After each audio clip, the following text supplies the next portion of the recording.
जानेवारी 2025 रोजी पालिका प्रशासनाने संपूर्ण सोलापूर शहराला 1 दिवसाआड पाणी पुरवठा करण्याचे उद्दिष्ट जाहीर केले।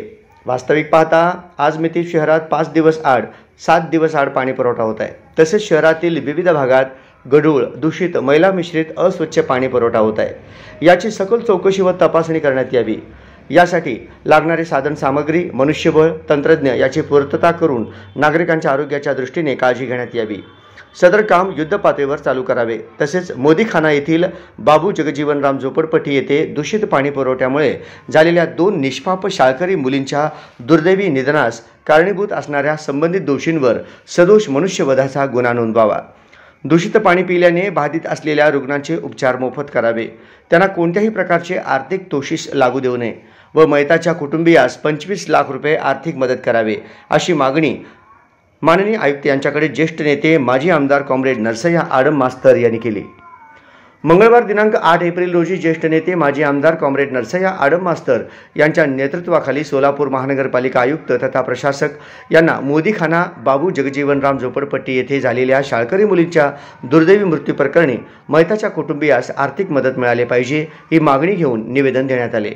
याप्रसंगी शिष्टमंडळात ॲडव्होकेट अनिल वासम, अमित मंचले, शंकर मैत्रे, मारेप्पा फंदिलोलू, शिमोन पोगुल, अजय भंडारी, अशोक मैत्रे व मयताचे कुटुंबीय आदींची उपस्थिती होती। यावेळी माननीय आयुक्त डॉक्टर सचिन ओंबासे म्हणाले की मयताच्या कुटुंबियास आर्थिक मदत देण्यासंबंधी मुख्यमंत्री सहाय्यता निधी कक्षाकडे शिफारस करणार आहे। तसेच सोलापूर शहरात सुरळीत व 2 दिवस आड किंवा 3 दिवस आड पाणी पुरवठा होण्यासाठी किमान 3 वर्षे लागतील, त्याचे नियोजन सुरू आहे। त्यांनी सांगितले दिवसाआड पाणी व्हायला अजून 2 वर्ष लागणार। 2 वर्षापर्यंत आम्ही काही हे ते 2 मेलेले आहेत त्यांचं नदीची मराठीचं पहिली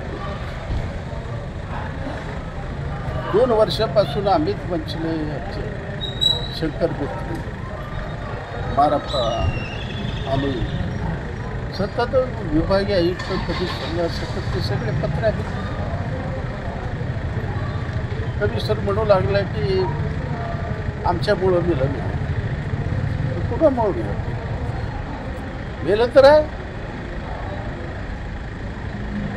हे अशा पद्धतीनं जर उत्तर देणार असेल तर आंदोलन महापालिकेच्या बरोबर त्यांनी सांगितलं सहानुभूतीपूर्वक 10-15 लाख रुपये त्यांना मिळवून देण्याचा मी प्रयत्न करेन। जो जखमी सिव्हिलमध्ये आहे त्यालासुद्धा त्या ठिकाणी आम्ही मोफत औषधोपचार होईल।